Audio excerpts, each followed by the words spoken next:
오늘은 디도서 3장 마지막 장 같이 볼 예정입니다. 지난주 2장에서는 건전한 교회 성도들의 태도, 적그리스도에게 비난받을 것이 없게 하라, 또 하나님의 은혜의 가르침이라는 주제로 함께 연구했고, 오늘 마지막 디도서 3장 첫 번째 주제는 성도들을 바르게 가르치라 라고 말하고 있습니다. 3장 1절 같이 보도록 하겠습니다. 그들이 명심하여 정사들과 권능들에게 복종하며 행정관들에게 순종하며 모든 선한 일을 하도록 준비하게 하며 라고 되어 있어요. 정사들과 권능들과 행정관들, 이거 오늘날로 말하면 뭐겠습니까? 사법부와 행정부를 말하겠죠. 그래서 정부, 우리가 정부에게 복종해야 된다. 이 말은 특히나 헌법을 집행하는 사법부, 경찰이라든지 검찰이라든지 이런 사람들에게 순종해야 한다는 것을 성경도 이렇게 말을 하는구나, 하나님도 우리에게 법 잘 지키라 이렇게 말씀을 하시는구나 라는 걸 배울 수가 있습니다. 그래서 크리스찬은 법을 잘 지켜서 범죄로부터 멀어져야 된다. 그래서 뭐 범죄로 감옥에 가거나 이런 것은 절대로 좋은 모습이 아니죠. 선한 모습이 아닙니다. 하나님께서 어떤 범죄자들은 그러더라고요. 하나님께서 용서했으니까 자기는 마음대로 죄 지어도 된다. 구원파 교리인 거죠. 그래서 그런 것들은 다 거짓 교리고 마귀에 속한 교리라고 요한일서 3장 8절에 이렇게 나와 있습니다. 요한일서 3장 8절에 죄를 범하는 자는 마귀에게 속하나니 마귀는 처음부터 죄를 짓느니라. 하나님의 아들이 나타나신 목적은 이것이니 곧 그분께서 마귀의 일들을 멸하시려는 것이라 라고 했어요. 우리 예수님께서 이 땅에 오신 것은 우리 인간이 죄를 짓지 않도록 마귀에게 속한 것에서부터, 그 거짓 교리에서부터 빼내시려고 한 거예요. 왜냐면 자꾸 마귀는 우리에게 마음대로 살아도 된다, 범죄해도 된다, 이런 식으로 죄를 어기게끔 만듭니다. 그러나 하나님께서는 이 법을 잘 지키는 게 중요하다라고 말씀하셨고, 특히 예수님은요, 여러분, 예수님은 놀라지 마세요. 세금도 잘 내라고 하셨어요. 세금도. 아니, 무슨 성경에 세금도 잘 내라고 그런 말이 있습니까? 그래서 세금을 잘 내야 되는 이유가 선한 간증을 하기 위해서는, 세상 사람들에게 선한 간증을 위해서는 세금도 잘 내라 이렇게 말씀하셨습니다. 어디 구절에서 보면 나오냐면 마태복음 17장 24절로 27절에 나와 있습니다. 제가 읽겠습니다.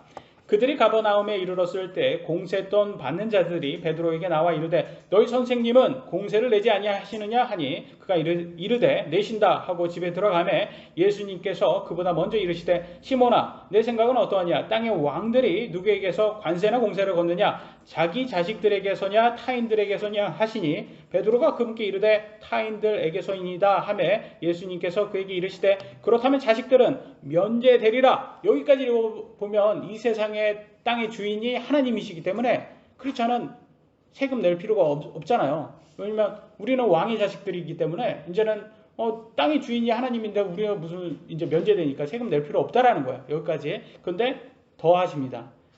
그럼에도 불구하고 예수님 말씀하시죠. 그럼에도 불구하고 우리가 그들을 실족시킬까 염려하노니, 실족시킬까, 그들이 우리들을 실족시켜서 화를 내가지고 그들이 크리스찬이면 크리스찬이라고 세금도 안 내고 막 그런다 이렇게 할까봐 선한 간증이 안 되니까 너는 바다에 가서 낚시 바늘을 던져 처음 올라오는 물고기를 잡으라. 내가 그것에 입을 열면 돈 하나를 발견하리니 그것을 가져다가 나와 너를 위해 그들에게 주라 하시니라 라고 나와 있어요. 그러니까 세금을 내야 되는 이유가 정말 세금을 내야 돼서 내서가 아니라 믿지 않는 사람들에게 이건 그들이 보기에는 범죄로 보잖아요. 세금을 안 내면. 그러니까 그들을 실족할 수 있으니까 내라고 나와 있어요. 공세는 tribute라고 나와 있어서 속국이 종주국에게 바치는 곡물이죠. 그래서 이스라엘은 로마 지배에 있었기 때문에 로마에게 세금을 바쳤어요. 근데 그 세금을 그 세리들이 그 세금을 이렇게 이스라엘 사람들에게 받아가지고 로마에 바쳤어요. 그러니까 이스라엘 사람 입장에서는 세리를 어떻게 받겠어요? 1번 앞잡이로 본 거예요. 1번 앞잡이. 그러니까 세리를 아주 나쁘게 봤었습니다. 그때 당시에는. 그러니까 1번 앞잡이로 식으로 그렇게 봤던 때였습니다. 왜냐면 세금을 걷어서 준다면 세금은 그대로 받아서 주겠습니까? 아니면 자기가 조금 떼어먹을 만큼 더 남겨서 받겠습니까? 남겨서 받았죠. 그래서 세리들이 뭐 이렇게 부유한 세리들도 있었어요. 그래서 세리를 이스라엘 사람들은 많이 싫어했습니다. 같은 이스라엘 사람이었습니다. 그래서 크리스천의 입장에서는 이 땅의 주인이 하나님이시기 때문에 자녀인 우리들은 세금에서 면제되지만 세상 사람들의 입장에서는 크리스천이라고 세금을 내지 않으면 실족한다, 곧 범죄로 본다. 그래서 예수님께서 베드로에게 나와 너를 위해 그들에게 공세를 주라 말씀하셨습니다. 그래서 우리는 이게 선한 간증을 위해서 세금도 잘 내야 되구나라는 것을 알 수가 있습니다. 세금까지도 잘 내라는 것은 뭐겠습니까? 이게 민법도 잘 지키라는 뜻이에요. 이게 민법이잖아요, 세금은. 그래서 범법은 특히나 또 범죄 같은 특히 그런 거는 형법에 속하잖아요. 폭력이라든지 그런 것들, 우리가 말하는 그런 것들은 형법에 포함되니까 형법은 더 잘 지켜야 되겠죠. 민법, 형법 모두 법은 잘 지키라는 뜻으로 우리가 받아들일 수가 있습니다. 그래서 크리스천들이 헌법을 집행하는 사법부나 행정부에게 복종하고 순종해야 되는 그렇게 해야지 하나님의 이름이 모독을 받지 않는다는 것을 우리가 알 수 있습니다. 로마서 13장 3절로 6절에를 보면 너네들이 하나님께서 말씀하십니다. 너네들이 법을 잘 안 지키면 그 사람들한테 혼난다 이럽니다.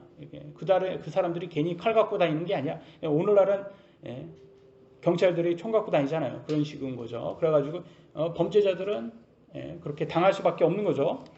로마서 13장 3절로 6절에 이렇게 말하고 있습니다. 치리자들은 선한 일이 아니라 악한 일에 대하여 두려움이 되나니 그런즉 내가 권력을 두려워하지 아니하려느냐 선한 일을 행하라. 그리하면 내가 바로 그에게 칭찬을 받으리라. 우리가 준법 정신이 강해서 법을 잘 지키면 칭찬을 받는다라는 거예요. 그는 하나님의 사역자로서 내게 선을 베푸느니라. 그러나 내가 악한 것을 행하는 것은 두려워하라. 그가 헛되이 칼을 차지 아니하나니 그는 하나님의 사역자요 보복하는 자로서 악을 행하는 자에게 진노를 집행하느니라.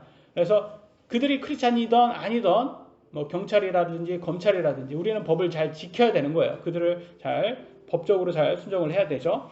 그러므로 너는 진노 때문이 아니라 양심을 위해서도 반드시 복종해야 하느니라. 이런 까닭에 너희가 공세도 바치나니 그들은 하나님의 사역자로서 바로 이 일에 항상 힘쓰느니라. 그래서 우리가 세금도 잘 내고 법도 잘 지키라 크리스찬이면 이렇게 말씀하고 있습니다. 이런 걸 볼 때 우리가 뭘 배울 수가 있습니까?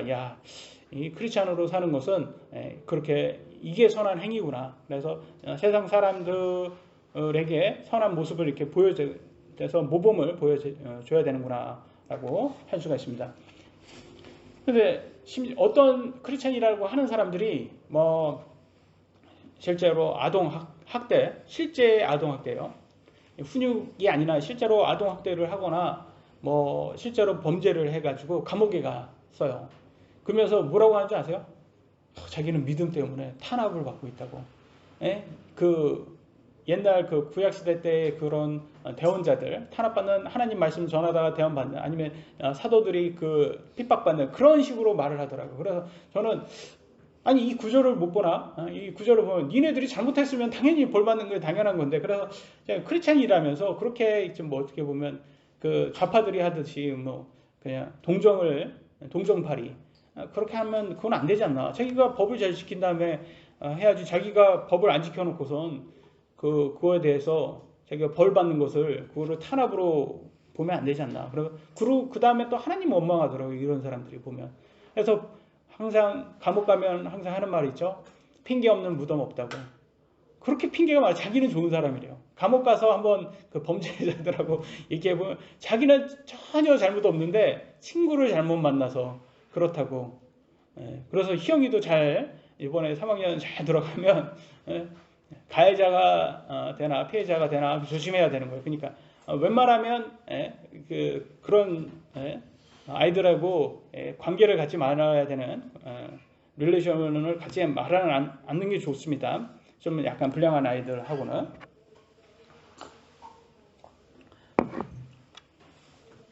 그래서 크리스찬들은 악행을 해놓고 벌 받을 때 하나님 원망해봤자 소용은 없다. 그건 하나님께서 분명히 말씀하셨습니다. 이렇게 크리스찬들일수록 법을 잘 준수하여 세상 사람들에게 흠의 잡혀서는 안 되겠죠. 또 물론 크리스찬이라고 해서 우리가 완벽합니까, 여러분? 우리 몸이 연약하지 않습니까? 우리도 연약하고 그래서 항상 조심을 해야 되죠. 저희 우리 큰딸이 아주 또 완벽주의 아니겠습니까? 퍼펙셔니스트 아닙니까? 그래서 이렇게 차를 타고 가다 보면 어떤 차들이 그냥 그 법을 안 지키고 이렇게 막 이렇게 가면 막 옆에서 막 손가락질하고 막 그러더라고요. 그래서 네, 두라고. 그 사람들은 그 사람들이고 그건 뭐 그들이 알아서 너나 잘 지킬 생각을 해야지. 다른 사람 이렇게 우리는 그런 사법부가 아니다. 그러니까 자꾸 다른 사람한테 이렇게 엄격하게 하고 자기한테는 굉장히 뭐 인정도 많고 그렇게 기준을 자체하면 우리가 위선자가 될 수 있기 때문에 항상 우리 자신을 엄격하게 대하고 다른 사람들에게는 그런 관대하게 관용적으로 그렇게 돼야 된다라고 제가 했는데 뭐 물론 잔소리로 들었겠죠. 한 귀로 듣고. 근데 이렇게 퍼펙셔니스트들이 좀 약간 아쉬운 점이 그러더라고요. 왜냐면 너무 퍼펙셔니스트니까 우리는 연약하거든요. 완벽한 사람이 어디 있어요? 근데 자기가 막 이렇게 하려다 보니까 다른 사람은 엄격하게 막 이렇게 기준을 대더라고요. 근데 거기에서 그러다 보니까 이렇게 자꾸 자기 이렇게 뒤 부족한 부분이 이렇게 보이죠. 다른 사람들에게. 그러면 이제 이중잣대라는 소리를 듣게 됩니다. 그러면 위선이라는 말이 듣게 되니까 항상 우리 자신을 엄격하게 하고 다른 사람들은 관대하게 우리는 봐야 되겠죠. 2절 이어가겠습니다. 디도서 3장 2절입니다. 아무도 비방하지 말며 말다툼하는 자가 되지 말며 오직 부드러우며 모든 사람에게 온전히 온유함을 보이게 하라. 참 보면 성경 구절 보면 이거는 이런 사람하고 꼭 친구 되고 싶지 않습니까, 여러분? 내가 꼭 이렇게 되고자 하고자 하는 마음은 만약에 부족하겠지만 이런 사람이 있으면 꼭 친구가 되고 싶어요. 그죠? 그렇지 않습니까? 이렇게 옆에서 누가 비방도 하지 않고 말다툼하지도 않고 부드러운 사람, 온유한 사람, 이런 사람이 있으면 꼭 친구가 하고 싶어요. 그죠? 그러니까 우리가 크리스찬이 이런 사람이 되려고 노력을 해야 됩니다. 그래서 그래야지 이 믿지 않는 사람들도 저 크리스찬 만났는데 내가 생각했던 그 색안경을 끼고 봤던 크리스찬하고 좀 틀리다. 크리스찬하고 만나보니까 우리에게 오히려 더 도움이 되더라. 이럴 수가 있는 거죠. 그래서 우리들에게 더 올 수가 있는 거고 우리가 또 복음을 선포할 기회가 더 생길 수도 있습니다. 그런데 우리가 제가 항상 말씀드리잖아요. 우리 육신이 그렇게 이렇게 순종적이지도 않고 이렇게 하나님 말씀대로 이렇게 하려고 하지도 않아요. 그죠? 특히 우리 겉사람은 항상 하나님 말씀 이렇게 하면 이렇게 반대로 하려는 그런 마음이 있습니다. 그래서 우리 속사람, 성령님을 따르는 속사람에게 성령 충만하고 성령님께 도움을 구하고 속사람한테 기도를 해서 컴다운 시켜야 돼요. 욱할 때. 그래서 저도 항상 욱할 때가 있습니다. 욱할 때. 한 99%가 우리 아이들 때문에 이렇게 우게 하는데 이렇게 욱할 때마다 항상 제 아내가 옆에서 컴다운을 옆에서 해줍니다. 그래서 참 한국 사람의 그래서 우계 민족 아닙니까 우리가. 그래서 참 저는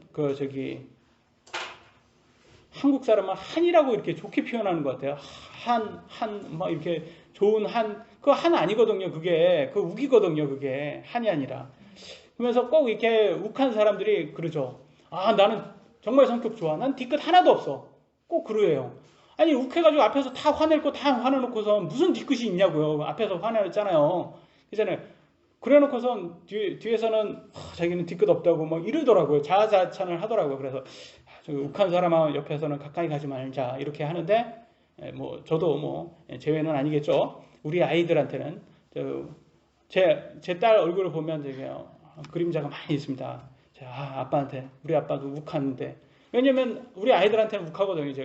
제 아내한테는 항상 친절하려고 저도 노력을 많이 하는데 어저께는 엄청 차 때문에 우굴을 했죠. 차 때문에 차 타고 미술관 갔다가 오는데 자꾸 이게 내비게이션이 다 돈 내라는 대로 자꾸 안내를 하는 거예요. 그래서 돈 내지 않는 대로 안내해라고 그렇게 자꾸 얘기를 하다가 막 갑자기 제가 너무 화가 나서 왜냐면 급하니까 뒤에서 빵빵대죠. 그래서 거기는 굉장히 복잡한 도로였는데 그러니까 사고 날까봐 저는 막 패닉 상태가 돼 있는데 그래가지고 내비게이션 때문에 욱해가지고 내비게이션 막 화를 냈습니다. 그래서 역시 나는 우계 민족 맞구나 이렇게 다시 한번 확인하는 시간이 됐습니다. 그럼에도 불구하고 항상 제 아내한테는 최선을 다해서 부드럽게 하려고 친절하려고 합니다. 왜냐하면 이게 이 배우자는 이게 한 몸이에요. 자기와 배우자는 한 몸이기 때문에 내가 내 배우자한테 잘못하잖아요. 그게 언젠가는 그게 다시 돌아와요. 나한테 돌아와요. 100% 돌아옵니다. 그러니까 근데 제가 배우자한테 잘하잖아요. 그것도 다 좋게 돌아와요. 그러니까 항상 배우자한테 잘하셔야 됩니다. 배우자한테 잘하시고 근데 우리 아이들은 좀 아빠도 욱하니까 아빠 욱하잖아 뭐 이렇게 할 수가 있어요. 근데 사실 성경 보면 진짜 우리 하나님도 욱 잘하십니다. 근데 욱 잘하시는데 그 욱을 욱이라고 볼 수는 없는 거예요. 왜냐면 하나님은 이 세상 사람들 꼭 그래요. 사탄이 그래요. 사탄의 자식들이 하나님은 욱하다 뭐 그래서 하나님을 굉장히 좀 나쁘게 표현하려고 하고 특히나 아버지, 엄한 아버지 있잖아요. 엄한 아버지를 무슨 아동학대의 아버지처럼 자꾸 이렇게 비치려고 영화나 드라마에서 자꾸 보이는데 그러니까 아버지 자리가 지금 다 비어 있어요, 지금. 그래서 미국 같은 데도 싱글맘 너무 많고 한국도 이제 싱글맘 많잖아요. 그러니까 아버지 자리가 다 비는 거예요, 지금 다.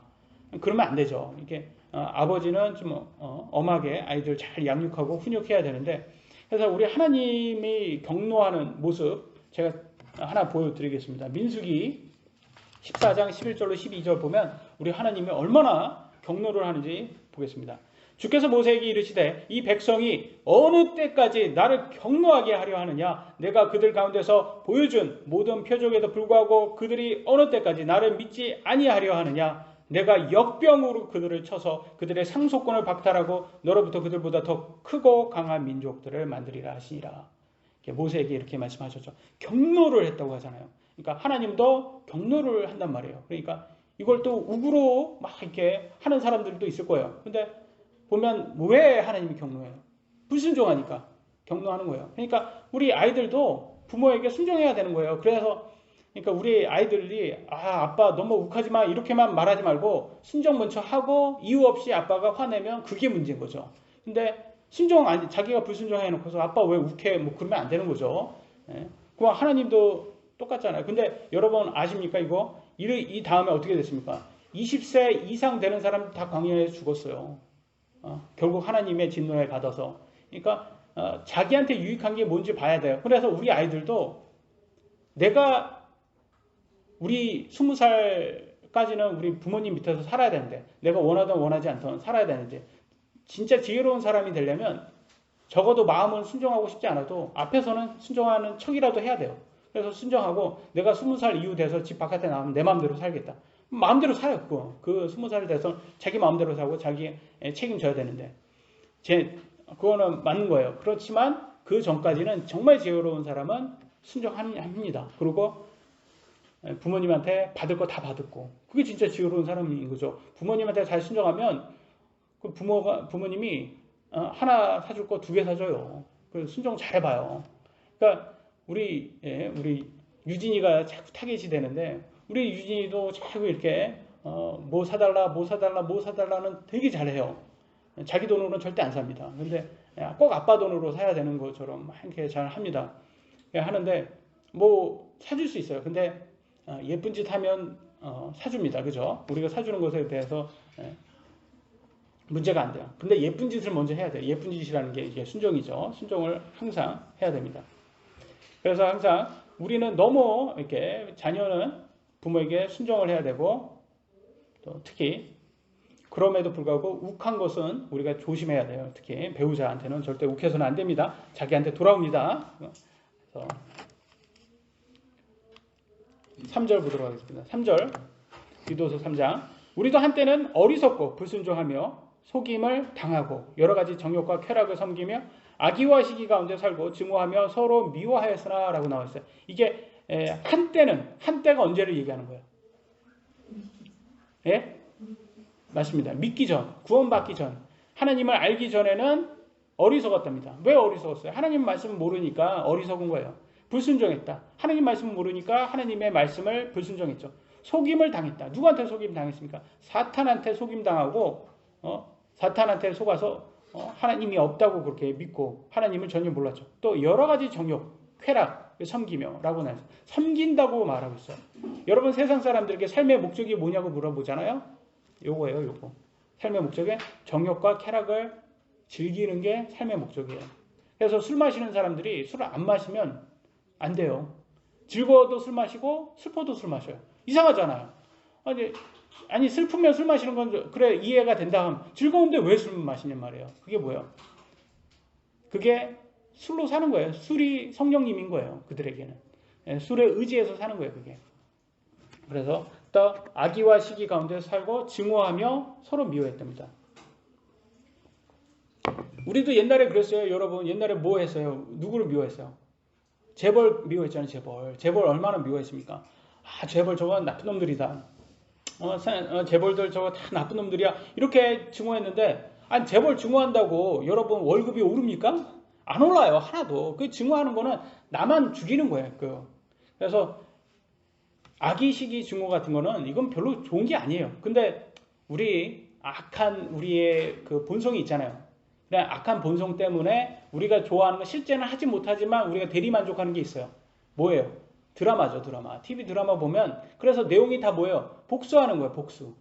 평생을 복수하더라고요, 드라마 보면. 저는 보면서 이해가 안 되는 게 저 복수하면 정말 즐거울까? 저 복수하면 복수한 다음에 정말 행복할까? 그걸 보니까 이 재벌들을 증오해서 평생을 자기가 온몸을 다 희생해서 그 재벌들을 어떻게 하면 그 재벌 자리에서 나오게 하려고 그러니까 경영을 못하게 하려고 그렇게 평생을 자기 쓰더라고요. 그래서 그러면 평생을 저렇게 해서 저 경영진들을 다 떨어뜨리면 그리고 전문 경영인들이 오면 이 세상이 공정해질까?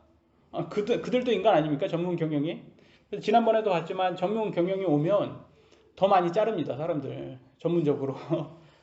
그러니까 오히려 저게 정의인가 공정인가 그게 인간이 다 똑같은데 그래서 인간은 다 이렇게 욕심 덩어리라는 걸 우리가 인정을 하고 서로 이거는 시인해야 되는 거예요. 근데 자꾸 말로는 의로운 척하는 사람들 있잖아요. 말로는 나는 막 의로운 척하면서 그런 사람들이 뒤에 이렇게 캐 보면 어떻게 해요?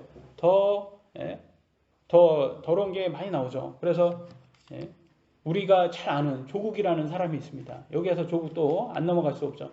조국이라는 사람을 봤는데 이번에 보면 2년 징역을 받았다고 하는데 12개 혐의를 받았고 보니까 법원 판결문에 보니까 저명한 대학 교수로서 큰 사회적 영향력을 가지고 있었던 피고인에게 요구되던 우리 사회의 기대와 책무를 모두 저버렸다 평가했고 전반적 의혹에 대한 감찰을 자신의 권한을 남용해 중단시켰으며 잘못에 대해 여전히 눈을 감은 채 진정한 반성의 모습이 보이지 않았다고 비판했고 재판부는 또 이 사건이 입시에서 유리한 결과를 얻기 위해 어떠한 편법도 문제될 거 없다는 그릇된 인식에 비롯한 결과라며 극심한 사회적 분열과 소모적 대립이 이어진 점을 볼 때 죄책이 매우 무겁다 지적했다. 그리고 또 청렴성이 있어 모범을 보여야 할 자리에 있었음에도 장학금 명목으로 반복적으로 금원을 수수해 책임이 가볍지 않다고 썼습니다.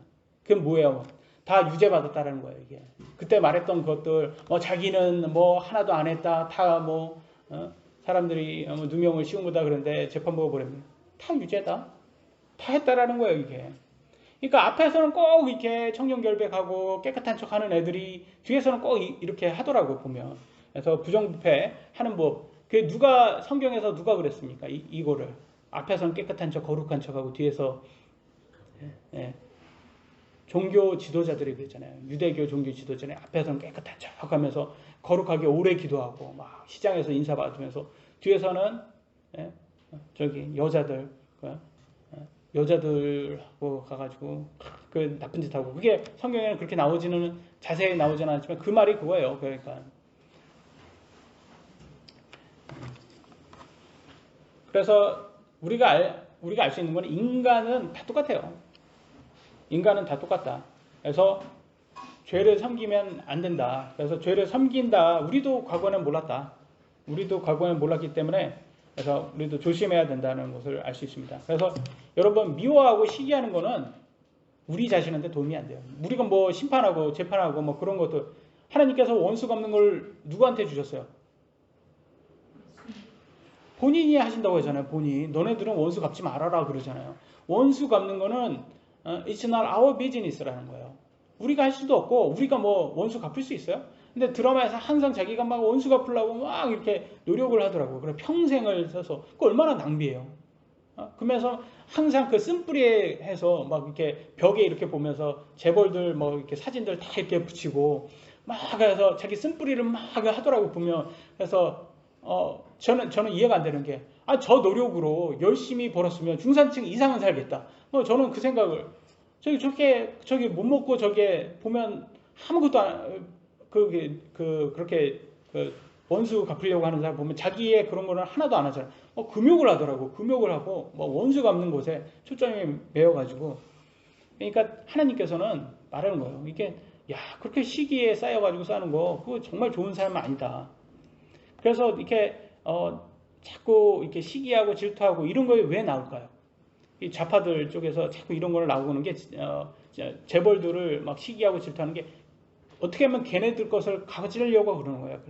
이 좌파들이 자꾸 이렇게 해서 정권을 잡아서 그 재벌들 그런 거를 자기네가 마음대로 좌우해가지고 걔네 것을 그 재벌들의 거를 강탈하려는 그런 마음이 있는 거죠. 그들에게는. 근데 성경에서 보면 남의 것을 강탈하면 돼요, 안 돼요? 안 된다고 나와 있습니다. 그래서 이 사람 한 번 더 보시고 별로 그렇게 보고 싶은 사람은 아니지만 출애굽기 20장 17절에 너는 내 이웃의 집을 탐내지 말라. 너는 내 이웃의 아내나 그의 남종이나 그의 여종이나 그의 소나 그의 낙이나 내 이웃의 소유 중 아무것도 탐내지 말라. 탐내지 말라고 했어요. 그 말은 뭐예요? 이거는 사유재산을 하나님이 인정한다는 거예요? 인정하지 않는다는 거예요? 인정한다는 거예요. 막 이렇게 자꾸 좌파들이 공유해야 된다. 막 공유하자. 막 그러잖아요. 무슨 공유해요. 그래 사유재산이지. 자꾸 막 그들은 뭐 부자들은 뭐 이것도 내야 된다. 저것도 내야 된다. 막. 그래서 저는 그런 생각이 들더라고요. 이 좌파들이 꼭 하는 말이 재벌들 막 하면서 재벌들 특히 1세대 말고 3세대 뭐 이렇게 되는 사람들 보면 그거 뭐 그렇게 금수저 가지고 태어나서 자기 노력 하나도 없이 저렇게 됐다고 막 그러잖아요. 근데 그렇게 태어나게 한 것도 누가 태어나게 한 거예요? 하나님 아닙니까? 그렇게 태어난 거 하나님이 그렇게 태어났잖아요. 태어나게 한 거 아닙니까? 여러분들 선택권이 있으면 금수저 가지고 태어나지 않았겠어요? 당연히 저는 금수저 가지고 태어났죠. 저는 당연히.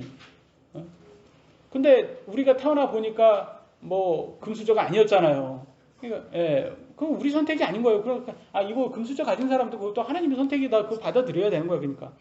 그럼 반대로 가난하게 태어난 것도 그것도 어떻게 보면 저는 제 생각에는 가난하게 태어난 것도 그거 다 하나님이 선택한 거잖아요. 그러니까 그것도 받아들여야 된다라는 것을 볼 수 있어요. 그래서 성경에는 어떻게 나오냐면 출애굽기 34장 7절에 이렇게 나왔어요. 잘 보세요. 내가 긍휼을 수천에게 베풀며 하나님 말씀하십니다. 불법과 불법과 죄를 용서하되 그것이 결코 죄 있는 자를 깨끗하게 하지 아니하리라. 내가 아버지의 불법을 자녀들과 자녀들의 자녀들에게 벌하여 3대와 4대까지 이르게 하리라 하시니라. 3대와 4대까지 이어진대요. 근데 하나님께서는 이 사람이 죄인 거를 자기 자식한테 바로 이렇게 죄를 묻지는 않아요. 근데 저는 여기서부터는 이렇게 3대와 4대까지 이어진다고 이렇게 하는 것은 또 이건 어떻게 해석을 해야 되냐라고 봤을 때 저는 이거는 영향이라고 볼 수 있어요. 부모가 가난하면 자식도 가난하죠. 맞아요, 틀려요? 대체적으로 그러잖아요. 그러니까 부모가 불법이었던 후손들 보면 자식도 불법이고 조국이 그렇게 입시비리하면 그 딸도 나와서 자기는 의롭다고 이렇게 하는 거 보면 그게 부모가 자식도 똑같구나라는 걸 볼 수 있어요. 그래서 가난한 집들에 보면 부모가 가난함이 자녀에게 그대로 이어지는 것을 경우가 많이 있습니다. 반면 재벌들이 부자면 3대, 4대까지 부가 이어지는 것을 볼 수가 있어요. 그러면 재벌들 보면 그들이 하나님을 믿는 사람이냐? 아니에요. 대부분 아닙니다. 왜냐하면 부자면 또 하나님 믿기가 어렵기 때문에 정말 그렇게 큰 부자들은 하나님 안 믿습니다.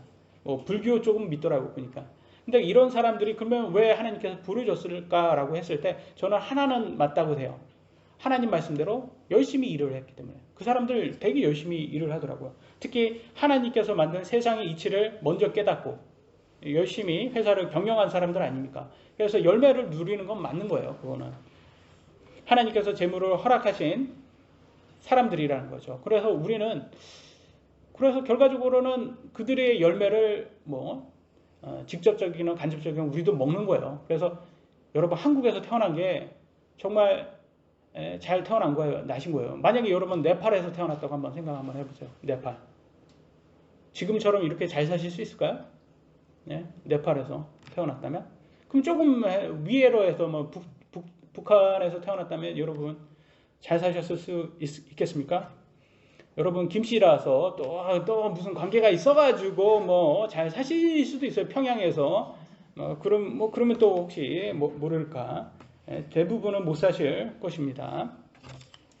그래서 항상 우리에게 이 재물을 준 것도 하나님이란 걸 잊지 마셔야 돼요. 그래서 성경에서 신명기 8장 18절을 보면 이렇게 말하고 있어요. 오직 너는 주 내 하나님을 기억하라 라고 나죠. 내게 재물을 얻을 능력을 주시는 분이 곧 그분이시니. 재물을 누가 주신다고 했어요? 하나님이 주신다고 했어요. 그러니까 여러분 재물이 있는 사람들한테 너무 그렇게 시기 질투할 필요 없어요. 그냥 저것도 하나님이 주셨구나 이유가 있겠죠. 그들이 부자라고 해서 다 천국에 간다는 보장도 없고 그러니까 그렇게 질투할 것도 없어요. 왜냐면 우리는 천국에 갈 사람들이기 때문에 더 큰 거를 갖고 있잖아요. 그러니까 너무 그렇게 부러워할 필요도 없고 인간적으로 부러운 건 맞겠죠. 우리 육신적으로는. 그러나 마음적으로는 그럴 필요가 없다는 거죠. 그래서 하나님께서 주셨구나. 이것은 그분께서 내 조상들에게 맹세하신 자신의 언약을 이날과 같이 굳게 세우려 하십니다. 하나님께서 우리에게 재물을 주시는 것은 딱 한 이유입니다. 뭐겠습니까? 하나님을 기억하라. 하나님을 기억하라. 하나님을 잘 기억하고 잘 섬겨라는 거예요. 이유가. 근데 딱 재물을 줬더니 어떻게 해요? 우상 숭배하고 있어요. 그렇게 하지 말라라는 거예요. 하나님께서 재물 줬어. 이유는 하나님 잘 기억해라. 하나님 잘 신실하게 잘 섬겨라라고 줬는데 이렇게 쓸데없이 또 그 재물 쫓아서 우상 숭배하면 안 된다는 거죠. 그래서 항상 하나님께서는 이렇게 시기 질투 같은 거 하지 말라고 하셨습니다.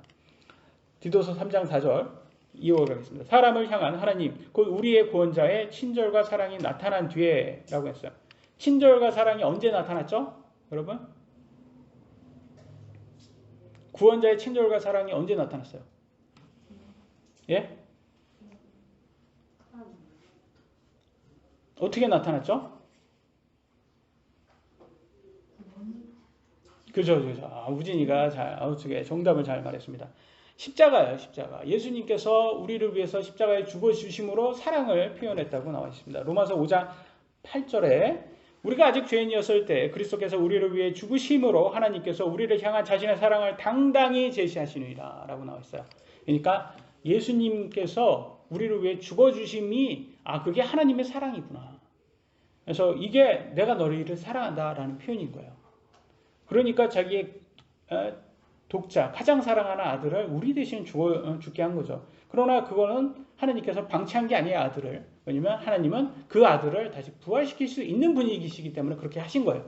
자꾸 사탄은 자기가 죽지 않고 아들을 죽였다고 자꾸 하나님을 나쁘게 이렇게 표현하려고 그래요. 근데 사탄은 부활시킬 수가 없습니다. 그런 능력이 없어요. 그러나 우리 하나님은 아들을 부활시킬 수 있는 그런 하나님이라는 걸 잊지 마시기 바랍니다. 5절 이어가겠습니다. 5절 그분께서 우리를 구원하시되 우리가 행한 의로운 행위로 하지 아니하시고 오직 자신의 긍휼에 따라 자신 태어남의 씻음과 성령의 새롭게 하심으로 하셨고 행위로 구원하지 않았다고 합니다. 그러니까 여러분 구원받았다고 해서 내가 무슨 자격이 있냐 없냐 따질 필요 없어요. 왜냐면 우리는 다 자격이 없습니다. 자꾸 어떤 사람은 그래요. 너는 어떻게 구원을 그렇게 확신할 수 있냐? 네가 그렇게 잘났어? 네가 그렇게 착해? 이렇게 하는 세상 사람들이 있어요. 근데 성경을 몰라서 하는 말이에요. 우리가 잘해서 구원받은 게 아니라는 거예요. 우리가 그건 자꾸 세상 사람이 행위 구원이라고 행위로 구원받을 그런 생각을 하기 때문에 그래요. 그런데 성경 기독교는 특히 개신교 기독교는 정확하게 우리는 카톨릭하고 다르게 카톨릭은 행위 구원을 추구하겠지만 우리는 아닙니다. 믿음 구원입니다. 믿음.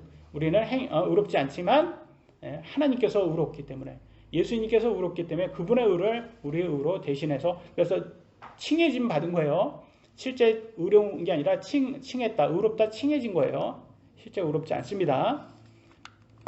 그러니까 우리는 아무도 교만하면 안 돼요. 나는 구원받았고 저 사람들은 구원받지 못했다. 근데 우리의 육신은 그렇게 자꾸 선민의식이, 우월의식이 자꾸 있어요. 우리 안에는.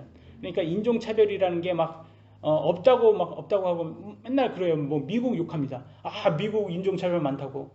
저는 제가 분명히 말하지만 한국 인종차별 엄청 많아요. 그 외국에서 온 노동자들, 어저께도 뉴스 보니까 그 가난하게 살아가지고 난로 켜가지고 이산화탄소로 그 뭐 외국 커플 죽었다고 뉴스에 나오더라고요. 보니까. 그러니까 그런 거 보면 되게 가난하게 살고 굉장히 고생 많이 하고 그렇습니다. 그래 인종차별 많습니다. 우리나라도 굉장히 많이 합니다. 그러니까 이게 인간의 모든 마음에 있어요. 그런 게. 그러니까 자꾸 우월의식, 선민의식이 있기 때문에 자꾸 그런 거를 우리 마음속에 있다 하더라도 그거는 우리의 겉사람이라는 것을 기억하시고, 우리 속사람은 우리가 정말 의로워서가 아니라 우리 오직 하나님께 영광 드려야 되는구나 라고 생각을 하셔야 됩니다. 6절 보겠습니다. 예수 그리스도 그 우리의 구원자를 통하여 우리에게 성령님을 풍성히 부어주셨으니 라고 했어요. 그러니까 우리가 성령님의 도움을 받아가지고 우리가 살아야 되는구나라는 걸 알 수가 있습니다. 왜냐하면 겉사람은 자꾸 내가 잘나서 구원받았다라고 자꾸 이렇게 우월의식을 가질 수가 있습니다. 그 어떤 사람들이 자꾸 자기가 의롭다, 거룩하다 이렇게 자아자찬하는 그런 사람들처럼 말이죠. 그러니까 우리는 성령님의 인도를 받아서 자꾸 이게 오직 하나님의 영광이구나. 그래서 성령님의 의지에서 살아야 되는 게 크리스찬이에요. 우리는 성령님의 의지에서 살고 세상 사람들은 아까 제가 뭐라고 말씀드렸죠? 뭐에 의지해서 산다고 했죠? 기쁠 때, 슬플 때 술에 의지해서 사는 사람들이에요. 그래서 술에 의지한다는 거예요. 그러니까 우리는 성령님에 의지하고 그들은 술에 의지한다? 그걸 잘 한번 생각 한번 해보세요. 그러니까 성경에는 뭐랍니까? 술에 의지하지 말고 성령님에 의지해라 이렇게 말하고 있어요. 그걸 어떻게 표현합니까? 에베소서 5장 18절 술 취하지 말라. 거기에는 과도함이 있나니 오직 성령으로 충만하라. 이 뜻이 뭐예요? 크리스찬은 성령님께 의지해라. 술에 의지하지 말라 이 뜻이에요. 근데 막 이 구절 보면서 취하지 않았으니까 나는 취하지 않을 정도만 마시면 돼 이렇게요. 그래서 나는 안 취했다고 하는 술 먹는 사람의 공통적인 거예요. 막 소주 한 병, 두 병 먹고 막 만취한 사람들이 나는 괜찮아, 나 하나도 안 취했어 그러면서 비틀비틀 대고 가요. 그런 사람들 많이 있어요. 근데 술 취했냐 안 취했냐는 뭘 보면 아시냐면 운전을 해서 음주운전 걸리냐 안 걸리냐 보면 딱 알아요. 음주운전은 한두 잔 먹으면 소주 두 잔만 먹어도 걸린대요. 음주운전은. 뭐 소주 한 잔에 걸릴 수도 있고 안 걸릴 때도 있답니다. 그러니까 두 잔 이상은 무조건 걸린다는 거야. 그러니까 술 먹는 사람이 소주 한 잔만 마시겠어요? 근데 나는 뭐 분위기상 마신다 하는 사람들도 술 많이 마십니다.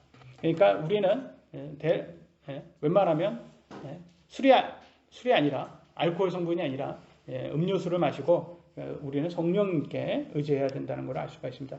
그래서 맨날 저는 이해가 안 되는 게 폭력적인 아버지, 폭력적인 남편, 공통점이 뭐예요? 꼭 술 마시고 애를 그렇게 때리더라고 보니까. 그래서 그 다 하나같이 애 때리고 학대하고 뭐 그런 거 다 술 아닙니까? 그러면서 왜 자꾸 관대하냔 말이에요. 술에 대해서는. 도저히 이해가 안 돼요. 근데 술은 또 발암 물질이랍니다. 술이 그 스트레스와 함께 만병의 근원이라고 하더라고요. 술이. 그러니까 술은 뭐 옛날에 혈액순환에 좋다 다 거짓말이랍니다. 술은 한 잔이라도 발암물질이라고 합니다. 그래서 우리는 술이 아니라 성령님께 의지하고 살아야 된다는 걸 알 수가 있어요. 근데 하나님께서 막 자꾸 이렇게 하면 금욕주의다 막 그러면 세상 사람들은 그럼 뭐 하나도 즐길 것도 없냐, 크리스찬은 뭘 즐기냐, 하나님께서 잔소리를 하는구나 너네들. 아니에요. 하나님께서 우리한테 하는 것은 부모님께서 우리들에게 왜 잔소리를 합니까? 잘 되라고, 행복하게 살라고 자꾸 그러는 거 아닙니까? 똑같아요. 하나님도 우리한테 행복하게 살라고 술이라든지 이런 거에 의지하지 않고 중독되지 않고 건전하게 살아야지 그게 행복한 거야. 이렇게 해서 우리가 행복하게 살라고 자꾸 말씀하시는 거예요. 그게 이유입니다. 신명기 6장 24절에 뭐라고 나왔습니까? 보겠습니다. 또 항상 우리가 행복하도록 주께서 우리에게 이 모든 법규를 행할 것과, 이유가 뭐라고요? 우리가 하나님께 순종해야 되는 게 행복하도록이에요. 그러니까 하나님 말씀 잘 지키면 우리가 유익하다는 거예요. 이걸 오해하시면 안 돼요. 그냥 자꾸 이게 법 지키는 게 그 하나님 말씀 지키는 게 별로 우리한테 좋은 게 하나도 없다. 항상 그래. 교회 다니면 뭐 땅 파면 돈이 나오냐? 뭐 그러면서 교회 다니면 돈이 나오냐? 뭐 이런 사람들이 있어요. 그러니까 얼마나 어리석습니까? 하나님 말씀으로 우리가 행복해질 수 있다는 것을 알 수가 있습니다. 주 우리 하나님을 두려워할 것을 명령하셨으니 이것은 그분께서 이날과 같이 우리를 살려 보존하려 하십니다. 우리가 살 수 있는 것, 보존하고 행복하게 사는 것은 하나님 말씀을 순종하는 것이다. 그래야지 우리에게 오히려 더 유익하다라는 걸 알 수 있습니다. 7절 가겠습니다. 이것은 우리가 그분의 은혜로 의롭게 되어 영원한 생명의 소망에 따라 상속자가 되게 하려 하십니다. 그래서 우리는 예수님을 믿음으로 천국의 상속자가 되셨어요. 그러니까 여러분은 예수님 믿음으로 천국 시민이 된 거예요. 시민권을 득하신 거예요. 여러분, 제가 미국에서 미국 시민권 득할 때 시험 보느냐고 고생을 엄청 많이 했습니다. 시민권 따는 게 쉽지가 않아요. 고생 엄청 많이 했어요, 제가. 근데 뭐 시민권 이렇게 따려고 하면 사람들이 다 뭐 이렇게 특히 뭐 이게 저 결혼이 가짜 결혼이 아닌가. 저 사람이 미국에서 아주 털을 잡고 살려고 저 사람들이, 왜냐면 가짜 결혼하는 사람들이 있거든요. 그 시민권 타려고. 그런 것처럼 이렇게 막 의심해서 봅니다. 근데 우리나라 똑같더라고요. 보니까 우리나라도 외국 사람들이 한국 시민권 득하려고 하면 여러분 태어나면서부터 가진 거지만 이게 특권인 거예요. 근데 이제 한국도 잘 사니까 한국 시민권 가지려고 하는 사람들이 많단 말이에요. 그런 사람들 보면 굉장히 공부도 많이 해야 되고 뭐 시험도 막 되게 어렵고 그렇습니다. 그런데 그러니까 얼마나 큰 특권을 가진 거야. 그것처럼 우리는 천국에 가장 어떻게 보면 이 돈을, 이 세상의 모든 것을 가진 것보다 더 좋은 시민권을 가진 거라는 걸 알 수가 있습니다. 그래서 항상 하나님께 우리는 감사해야 됩니다. 8절 보도록 하겠습니다. 이것은 신실한 말이로되 원하건대 너는 확고하게 이것들을 단언하라. 그 목적은 하나님을 믿는 자들이 조심하여 선한 행위들을 지속하게 하려 함이니 이것들은 선하며 사람들에게 유익하니라. 그저 말씀을 하잖아요. 유익하고 우리가 선한 행위들을 지속하기 위해서 조심하게 해야 돼서 우리가 자꾸 하나님을 두려워하고 또 하나님 말씀에 리마인드하고, 그래서 성경은 계속 읽으셔야 되는 거예요. 세상은요 뭐라고 하냐, 선한 행위를 뭐라고 표현하냐면 그들은 악을 선이라고 말하기 때문에 뭐 동성애라든지 이 좌파 사상이라든지 그들의 거짓, 무교라든지 뭐 이런 것을 동의해야지 선하다고 말합니다. 왜냐하면 그들은 악을 선하다고 말하기 때문에. 그래서 세상의 트렌드를 쫓아갈 필요는 없습니다. 우리는 시간이 많이 지났지만 그 대신 짧습니다. 두 번째 주제는 이단들을 피하라. 9절 그러나 어리석은 변론과 족보와 논쟁과 율법에 관한 다툼들은 피하라. 그것은 무익하고 헛되니라 라고 나왔어요. 거꾸로 이단들하고 싸우는 거 무익합니다. 싸울 필요도 없고 상종할 필요도 없다라고 말해요. 그게 뭐 우리가 뭐 더 우월하거나 잘나서가 아니라 우리한테 유익한 게 아니라 무익하기 때문에 그렇습니다. 10절에는 이단인 자는 한두 번 훈계한 뒤에 거절하라. 왜냐면 이들은 들을 기가 없어요, 여러분. 이들은 하나님께서 그냥 이제 포기한 사람들이라는 거라고 생각하면 돼요. 회개를 못 해요. 오히려 크리스찬 만나면 오히려 크리스찬을 설득하려고 그래요. 자기네들이 들으려고 하는 게 아니라. 그러니까 한두 번 해봐서 이단이구나 확인되시면 그냥 상종도 하지 마셔야 됩니다. 11절 내가 알거니와 이러한 자는 타락하여 자신에게 정죄를 받아 죄를 짓느니라 라고 나와있어요. 그래서 이러한 자들, 이단 종교들, 이단 교리들은 하나님을 믿을 수도 없고 천국 상속받을 수 없는 사람들이란 거예요. 이미 정해졌어요, 그들은. 그래서 정죄받을 걸 하나님께. 그래서 우리가 어떻게 알 수 있냐면 아모리 족속들을 보면 알 수 있어요. 아모리 족속은 하나님께서 그 이스라엘 아모리 족속을 이게 심판하기 위해서 이스라엘을 70명밖에 안 되는 야곱의 가족이 70명밖에 안 됐잖아요. 야곱의 가족들을 이집트로 보내서 한 민족으로 만들어요. 그래서 다시 돌아와서 400년 뒤에 돌아오게 해서 아모리 족속을 치게 합니다. 근데 아모리 족속을 치게 할 때 그 전에 미리 하나님께서 창세기에 뭐라고 말씀하시냐면 아모리 족속이 아직 그들의 불법이 충만하지 않았기 때문에 지금은 심판하지 않는다는 거예요. 그 말은 뭐겠어요? 얘네는 어차피 심판받을 애들이라는 거예요. 그 구절 먼저 볼까요? 창세기 15장 16절 그들은 4세대 만에 여기로 다시 오리니 이는 아모리 족속의 불법이 아직 충만하지 아니하기 때문이라 하시니라. 그러니까 하나님께서 미리 가기도 전부터 이집트로 이스라엘이 백성들이 가기도 전부터 마음속에 뭐 아무리 족속을 심판한다 마음 먹은 거야 안 먹은 거야? 마음 먹은 거예요. 먹은 거예요. 똑같아요. 그러니까 이단들도 이미 하나님께서는 얘네를 치겠다는 마음을 이미 먹으신 거예요. 그러니까 우리들한테 가서 전도하라 이러고 말 안 하십니다. 상종도 하지 말아라. 걔네들하고. 내가 칠 거야. 걔네는 아직 불법이 아직 충만하지 않아서 지금 안 치는 것 뿐이지 얘네는 다 지옥에 갈 사람들이야 라는 거예요. 하나님께서 이미 진노를 이들에게 준 거예요. 그러니까 우리는 뭐 그들에 대해서는 그렇게 관여할 필요 없어요. 그러니까 들을 귀 있는 사람들에게 잘 친절하게 잘 대해주시고 잘 선포하시고 듣지 않으려고 하는 사람들, 오히려 이단 교리를 여러분에게 선포하려고 하는 사람들에게는 상종도 하지 않는 게 오히려 우리에게 유익하고 그들과 상종하는 것이 무익하다고 말하고 있습니다. 신명기 7장 16절에는 이렇게 나오네요. 너는 주 내 하나님께서 내게 넘겨줄 모든 백성들을 소멸시키되 내 눈이 그들을 불쌍히 보지 말라. 불쌍히 보지 말라고 하셨어요. 하나님께서 심판하실 때는 불쌍히 보지 말라고 합니다. 오히려. 근데 자꾸 좌파들이 뭐라고 합니까? 아, 불쌍히 여겨라. 불쌍히. 악한 존재들을 불쌍히 여겨라. 범죄를 불쌍히 여겨라. 자꾸 이걸로 동정을 자꾸 동정몰이를 하려고 하는데 하나님께서는 불쌍히 보시지 말라고. 정말 악은 악으로 봐야지 악을 자꾸 불쌍히 여겨서는 안 된다는 거예요. 근데 오늘날 교회가 자꾸 그런 이 불법을 자꾸 받아들여서 세상화되는 것 같아요. 그러니까 건전한 교리를 버리더라고요. 그러니까 세상화돼서 그게 오히려 잘못된 거예요. 그래서 보세요. 너는 그들의 신들을 섬기지 말라. 그것이 내게 올무가 되리라. 그러니까 그들한테 오히려 가면 그게 올무가 돼서 덫이 되는 거예요. 덫. 그래서 오히려 채는 거예요. 여러분들을 채서 오히려 그쪽으로 보내는 거예요. 그래서 우리가 이단들하고 자꾸 이렇게 관계를 가지면 오히려 그쪽에 영향을 받지 않을 수가 없다는 거예요. 그래서 이 이스라엘 사람들이 그렇게 해서 우상을 섬기게 된 겁니다. 예. 마지막 이제 마무리하겠습니다. 부탁과 인사입니다. 디도서 3장 12절 내가 아데마나 두기고를 네게로 보내리니 니코폴리스에 있는 나에게 오도록 힘쓰라. 내가 거기에서 겨울을 보내기로 작정하였노라. 그래서 마무리 짓고 있죠. 그래서 두기고는 이미 디모데후서 4장에서 배웠어요. 이게 리플레이스먼트 미셔너리 이렇게 해가지고 대체하시는 선교사라고 했죠. 그래서 두기고가 이제 갈 테니까 네가 디도 너가 잠깐 나를 방문해라. 그 사이에 이렇게 두기고가 이제 거기 크레테 교회 감독을 대신해 줄 테니까라고 말을 한 겁니다.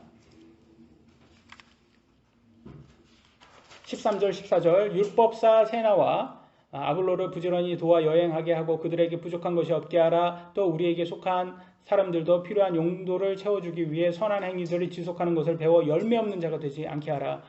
여러분 여기에서 세나와 아볼로는 이렇게 율법에 정톡한 알렉산드리아 출신의 유대인 학자였어요. 근데 침례 요한의 제자였다가 나중에 예수님을 믿은 사람들입니다. 그러니까 선교사들인 거예요. 이들도 결과적으로는 선교사들인데 율법 박사로 구약을 인용해가지고 잘 풀어서 사람들에게 복음을 전했던 사람인데 이들에게 그러니까 여행하고 그들에게 부족한 것이 없게 해라. 그러니까 선교비 충분히 좀 줘라 이 뜻이에요. 그 말은 뭐겠습니까? 열매 없는 자가 되지 마라. 선교를 해야 된다는 거예요. 선교를 우리가 하지 않으면 선교 지원을 안 하면 열매 없는 자가 된다는 거 분명히 말하고 있습니다. 그래서 우리는 항상 미션 마인드가 되는 교회가 되어야 합니다. 마지막 구절입니다. 나와 함께 3장 15절 나와 함께 있는 모든 사람들이 내게 문안하노라. 믿음 안에서 우리를 사랑하는 자들에게 인사하라. 은혜가 너희 모두와 함께 있기를 원하노라. 아멘. 크레테 사람들의 교회의 첫째 감독으로 임명받은 디도에게 마케도니아의 니코폴리스에서 써서 보내다 라고 나와 있습니다. 이렇게 해서 마무리 짓도록 하겠습니다. 우리 교회는 항상 하나님 말씀에 순종하고 무엇보다도 하나님의 사역에 하시는 분들 부족하지 않도록 선한 열매 맺는 그런 미션 마인드 교회가 되기를 예수 그리스도의 이름으로 기도드립니다. 여기까지 하겠습니다. 마치겠습니다. 기도하시겠습니다.